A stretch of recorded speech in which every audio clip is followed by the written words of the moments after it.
In this lesson, we'll take a look at the theme options and the customizer in Divi 5.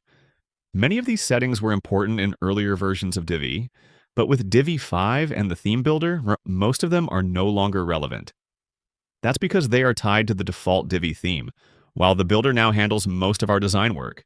Inside the General tab of the theme options, you'll see settings for things like the logo and fixed navigation.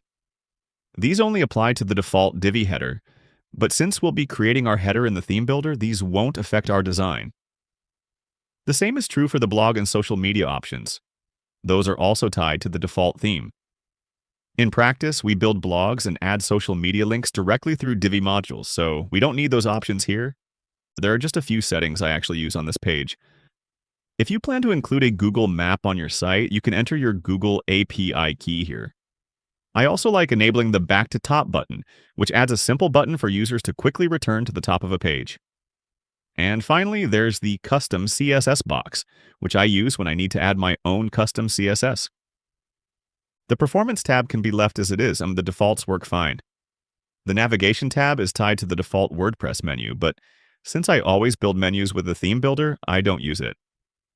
Under the Builder tab, there's an advanced section with the option called Output Styles Inline. This helps load inline styles faster, but I only enable it after finishing the build. In that same section, you'll also find the Product Tour option. You can disable this if you prefer not to see the guided tour when launching the builder. If you're brand new, though, you may want to leave it enabled for a bit of extra help. The Layout and Ads tabs are also outdated. Layout options only affect default WordPress posts and pages, which we don't use. The Ads tab lets you insert banners, but again, the theme builder offers more flexibility for adding custom designs. Under SEO, you'll find some basic SEO settings. If you're using a plugin like Yoast or Rank Math, you don't need these. In the Integration tab, you can add code snippets like Google Analytics to the head of your site. And finally, in the Updates tab, you can enter your Elegant Themes API key to keep Divi up to date. One last option worth knowing is the Clear CSS button in the top right corner. If you've added custom CSS, clearing the CSS cache here can help make sure your changes are applied correctly. Now let's talk about the Theme Customizer. These are legacy options in Divi, and most of them you'll likely never use anymore. The main settings I still use are under General Settings, where you can add your site icon or favicon.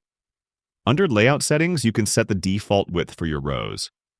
By default, Divi uses 1080 pixels, but you can increase this globally from the customizer.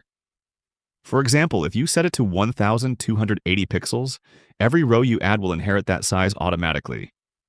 You can also adjust gutter width here, which controls the spacing between columns, although I usually prefer adjusting that directly inside the row settings. There's also a typography section in the customizer, but with Divi 5, we now have the Variables Manager, which makes it much easier to manage fonts consistently across your site. The rest of the customizer tabs, things like navigation, footer, blog, mobile styles, and color schemes, are tied to the default Divi theme.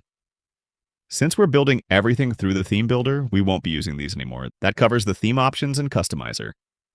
In short, most of these settings are legacy tools, but a few options like the Google API key, Back to Top button, custom CSS, and row width in the customizer can still be useful.